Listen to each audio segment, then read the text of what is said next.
played Division III at Emory University in Atlanta, and this was back late '80s, early '90s, so a long time ago. But we were a good team. We were my sophomore year. They used to do it weird back then.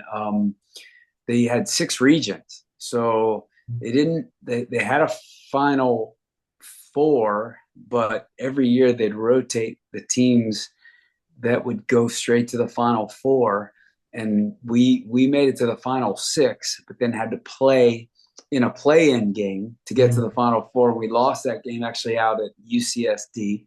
So that was in terms of our team. We were consistently top five, top 10 in the country, and had good teams. But and I was a decent player, but not the best. And finished there in '91, and then returned home back in Maryland, which is where I grew up, and started coaching actually at my high school.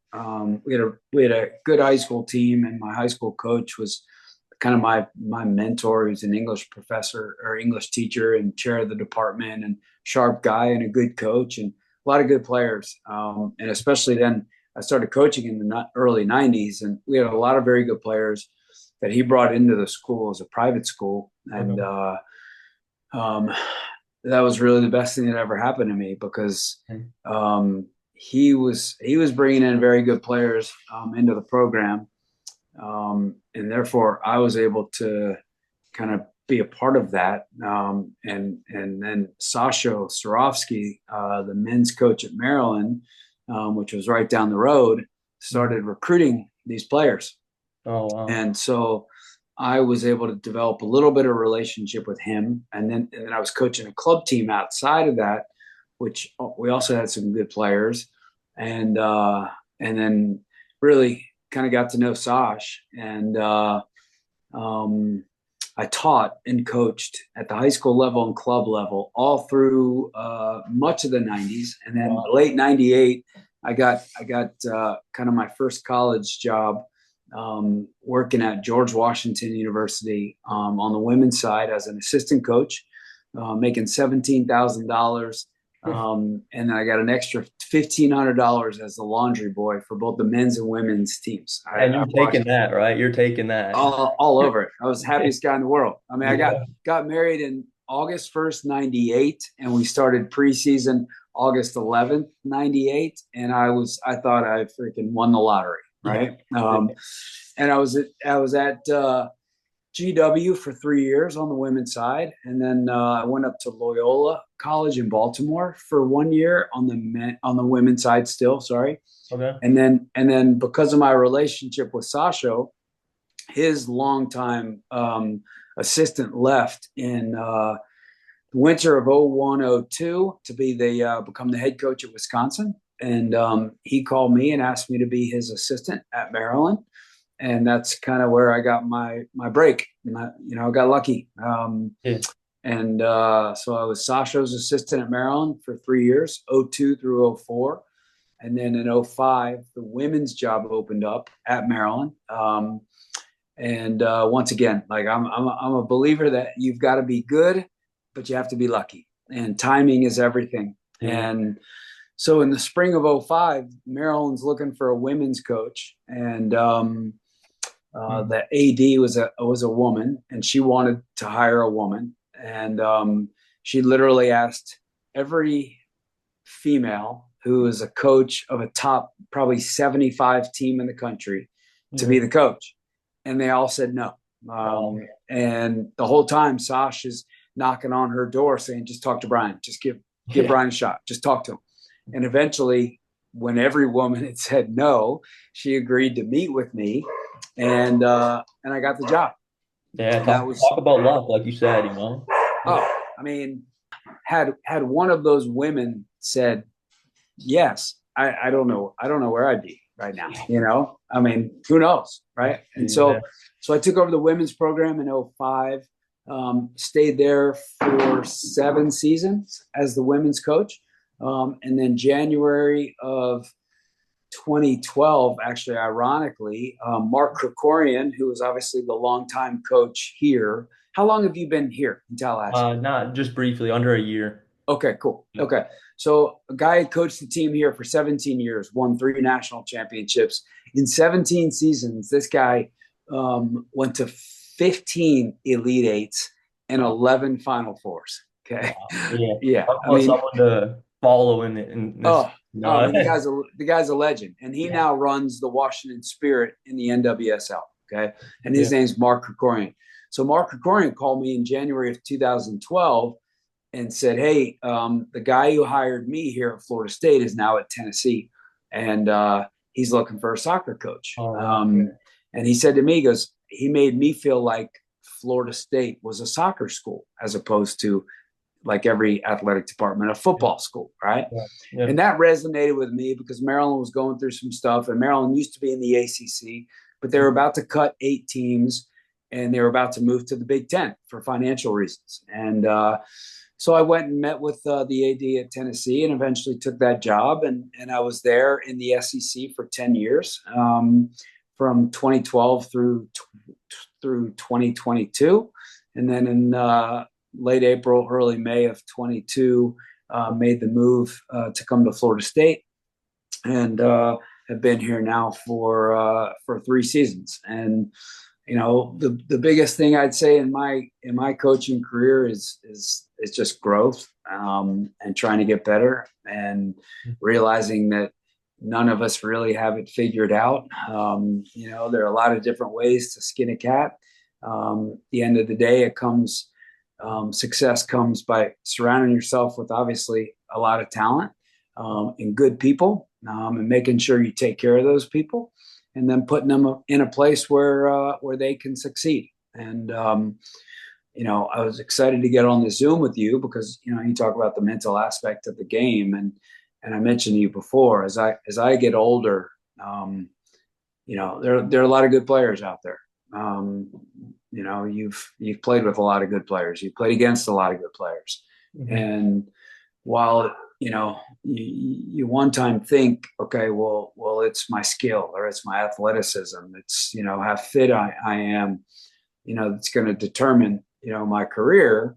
Our bodies, right, will tell you at some point that you can't do another level, but our mind can be incredibly powerful, either working for us or working against us. And so as a coach, I feel like it's my job to the best of my ability to help our players' minds work for them rather than against them.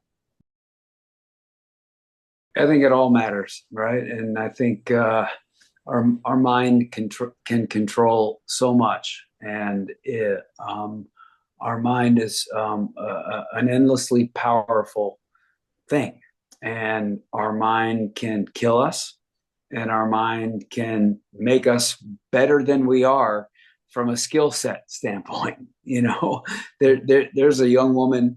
She's not so young anymore. I coached her at Maryland. Her name's Jasmine Spencer, and she finished in the fall of 2011.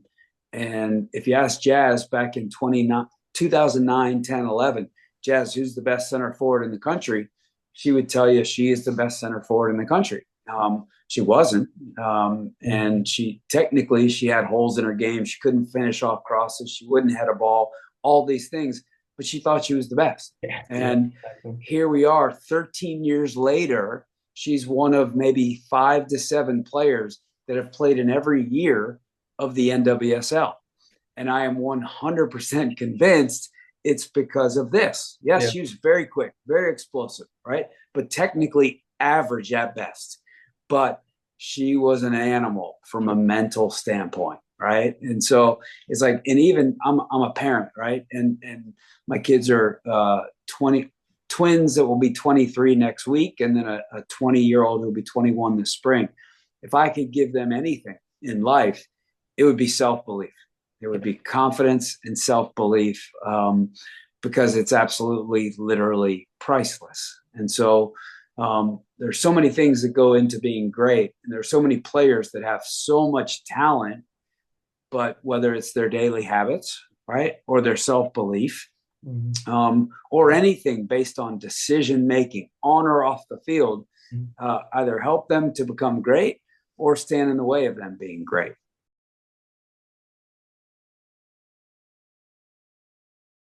I mean, it's a funny thing. Some players are helped by their knowledge of the game, right? And I'm sure you've played with players who are, and maybe you are this player who is incredibly intelligent and has a really good feel for the game and an understanding of the game, and it takes their level from an 8 to a 9 out of 10, because they're just so smart. And then there are other players who don't have a great feel for the game, but they they're just so talented, right? And whether it's their 1v1 ability, their ability to score goals, their ability to be a lockdown defender, whatever the case may be, and is what allows them to thrive. And then if you ask that player, in my experience, and this is something that I learned from Sash back 20 years ago, if now you're trying to ask that player to be crazy tactical, that player may or may not be able to understand that. And Mm. that player may or may not be able to understand that at speed. And therefore, you might actually be slowing down a player by asking them to think too much, you know? And so, and we have players like that. The girl that last year, she won the Herman Trophy. Her name's Oni Ekajini. She plays for PSG right now. Yeah. We coached her for 2 years here. And she goes by Joe. Her name is Jennifer Oni Ekajini. So her initials are Joe, Joe. Mhm. We coached Joe for 2 years. 90% of the coaching that we did for Joe was all about her headspace and making sure that she was in a proper headspace so that her talent had a chance, right? And if we did try to get her to think tactically a lot, she would slow down. All of a sudden, she just wasn't being instinctive, Joe, right? And so Yeah. it's a real delicate balance. And this is something, I'm 56 years old and coaching, I've been doing it a long time. 40-year-old me as a coach would have been stubborn and would have been pissed and would have been trying to Yeah. drive tactics into her Yeah. brain, Right. versus, you know what? Sometimes great coaching is not coaching and Mhm. letting a player be. Um, Look for players that can be effective. Ideally, they are a good athlete. Ideally, they're technical, and ideally, they're intelligent, right? Yeah.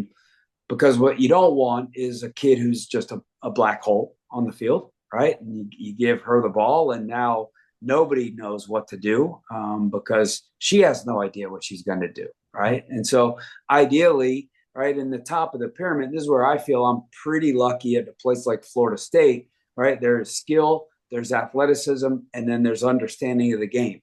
And so Yeah. sometimes at some of the schools I've coached at, you had to give a little bit. Okay, you know what? She's a great athlete, seems to be kind of smart, but not so skillful. But you know Mhm. what? She's the best that we can get here. Yeah. And Yeah. the players that are the best have all those things, right? They're intelligent, they're skillful, and Right. they're a good athlete. So ideally, they have all those things. Um, what I look for most in recruiting, um, you know, from a mental standpoint, it's competitiveness, right? Yeah. That's a total mentality thing, right? Yeah. How important is winning to you, right? Does Yeah. it matter or not, or are you more interested in negging someone or looking Right. good Yeah. than just dirty winning, Yeah. right? So that's a mindset.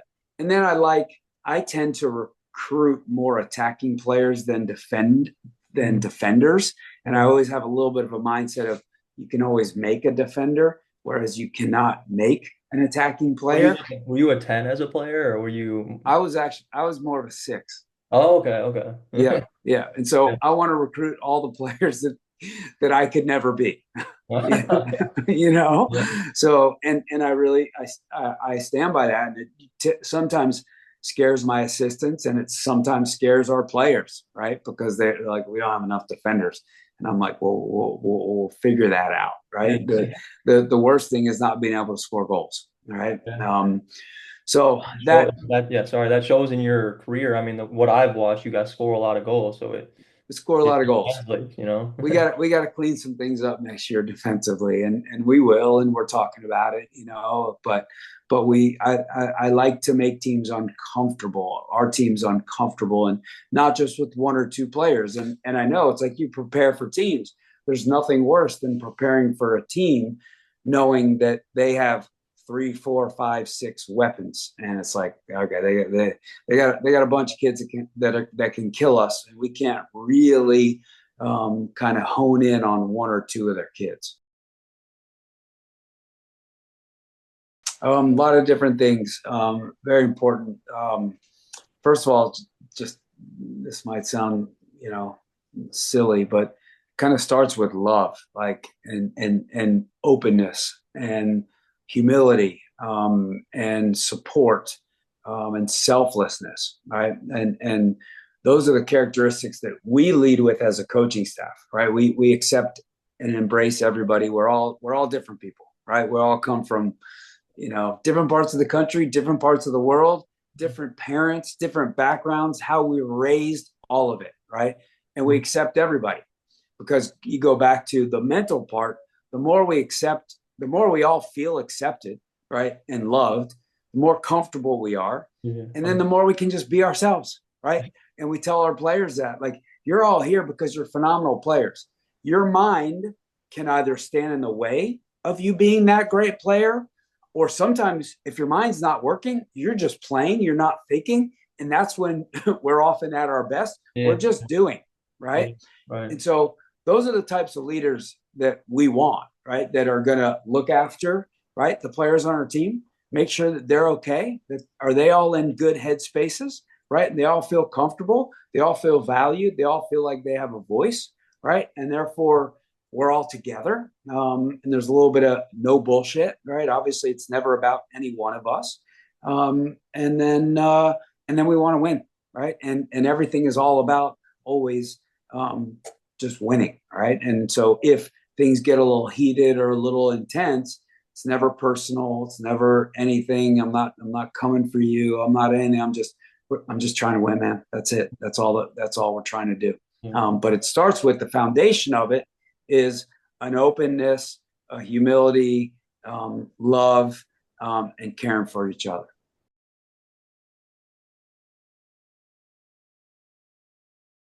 It's a great question.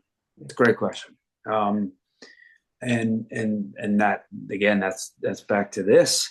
It's everything, right? And when I was at Tennessee, we had a sports psych guy named Dr. Joe Whitney.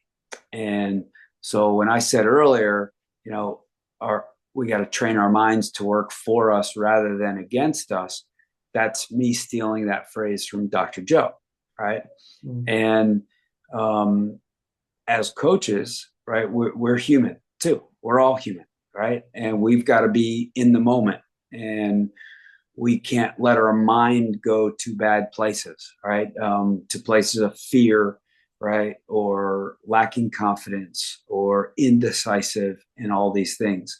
And so for me, right, personally, it's always about a plan, right? And it's thinking about what's next.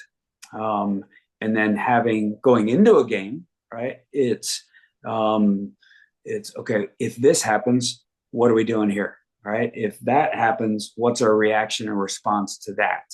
And then any time, and this again is age and experience and maturity, anytime my mind starts to go off the rails and start to think bad thoughts and fearful thoughts, what if we don't win? Right.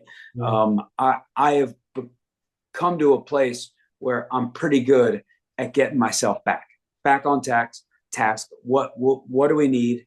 Yeah. Yeah. It's good. What's next, right? And then I also have assistants, right? And this is where again this comes back to humility, surrounding yourself with people that you trust and that trust you, and knowing if you're ever in a bad place mentally, you've got the humility to say that to someone, right? Yeah. And I've said to to assistance before. Like if I've gotten into a place of like, sometimes I don't know, all right, what's the right move right now? There's 20 minutes left and we could go to one of two people on the bench and my brain locks up. Right. And I'm like, I don't know. Right. And I'll say, right, to my assistant, yo, man, I need fucking help right now. What do you think? Right. And I got to be able to, I've got to have, to me, that is a sign of strength in me, right? Mm-hmm. Some people may see it as weakness, right? And that's another thing that we talk about within our team is being vulnerable is being strong, right? Mm-hmm. There are a lot of people that think they got to be tough guy or tough girl and feel like they always have the answers and they always know everything.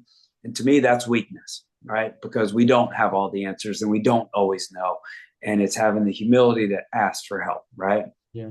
Um, but so along those lines, I'm always we talk about it as a team, what's next, right? And you can't let for a player, easier said than done, you can't let one bad action become two bad actions, right? You can't have a hangover action because of what happened yesterday, right? Or 2 seconds ago. Yeah. So it's always about what's the next action. And so we also don't want to, as coaches, right? Like, and again, this is my evolution as a coach, right? When someone makes a poor choice, right? Maybe should have receives a ball in midfield, looks up, right? Players are running in behind. The back line of the opponent is high. Put it behind them, right? Yeah. The whole world knows it. 15 years ago, I'm freaking, right? And Yeah. now it's like, what's the point, right? Like, what's the Yeah. point? Because all that matters is what's next. And if there's a break in it, I'll say, hey, Taylor, right? Like they're a little high. Just keep looking for it, right? And so, how is that Yeah. message delivered, Right. right? And Yeah. so now, if I say it like that at the right time, right, then they're listening to the message versus an absolute blasting, right? Then Mhm. it's like, then there are all these other thoughts that come with that. You know what I Yeah, mean? And so exactly. it's once in a blue moon that I'm now coaching like that, right? And that doesn't mean that the standard's not high or the expectations aren't high or we don't want to win. It's just trying to make sure you're keeping your players in the right headspace and on task, whatever the case may be. Yeah. Me personally, I have to go for a run. Okay. Just because I'm a little wound up and trying Do to that, trying do to that eliminate. early in the morning or like closer to game day or game time? Usually if it's a 7 o'clock game, I'll go usually midday, like Okay. somewhere in the 12 to 11:30 to 1:30 Okay. range, Yeah. because I'll kind of get my last thoughts in order in the morning and usually go put my notes on the board Yeah. and Okay. kind of knock that out, get it done, and then go for a run, and which just kind of further clears my head and relaxes me and just kind of puts me in a relaxed, good mood, mental state. Whereas Mhm. if I don't do that and I don't get that angst out, then I have a chance of entering the game already a little wound up, jacked up, Yeah. whereas the run allows me, it's like metaphorically, it's a big deep breath. Yeah. Okay. Right. So It allows you to just get the next thing, like how you talk about to your players, like next action, or it's like 100, making your bed in the morning, just yes, 100%. And then in terms of players, not really. Obviously, as a team, we'll do a pregame meal and then we'll do our pregame talk and all that. But beyond that, I think I'm fortunate to coach good players, and they've been doing it for a long time, and they all have their own little rituals, yeah. and I don't want to stand in the way of those things, right? And we just let them be, and and then what I as I've gotten older, what I don't do, which is I think very important on a game day, is make a game bigger than it is. Um, and I've certainly made that mistake. the end of the day, it's soccer. And at the end of the day, there are certain tactics that we'll have for that game and how we want to defend and how we might want to attack the team. Those are the things that matter, not the fact that this is an ACC final and this is on ESPNU Mm. or there are going to be a lot of people. Those are the distractions. Now, all thinking about those things is only going to cloud your brain potentially with fear, right? And so all that we want our kids to focus on is, okay, look, this is how Carolina builds out of the back, and this is how we're going to press them. All right. Simple. That's the Yeah. focus of the day. Nothing else matters. Yeah. And Right. so just again back to the task, right? And I never talk about the, if it is an enormous game, the enormity of the game. Hey, we need to get this. Never talk about the result, right? And we need this win, or hey, look, we're sitting in third place. Like this past fall, I forget how we started in the league. Yeah. I don't know, maybe 2-0-1. Then we lost 2 games in a row. And I did not look at standings until I think at some point, I don't know, out of 17 teams, we might have been somewhere in the 10th to 14th place in the league. I literally didn't look at the standings until the end of the regular season of Man. the ACC. Just didn't look because it was going to distract me, and Yeah. Yeah. Just something simple like that. It's it was crazy. going to add angst to my brain that wasn't going to be healthy for me. All that mattered was how we were preparing for the next game. That's all that mattered. Nothing else mattered. Yeah. Literally. Literally, Yeah. nothing else mattered. You Yeah. know. And I told our team that, right? Because kid would come in and sit in my office and be like, what do you think? You think we can make the tournament? I'm like, Hey, yeah. That's just, yeah. stop, stop, stop. You That's a know? crazy mindset. Yeah. It's Yes.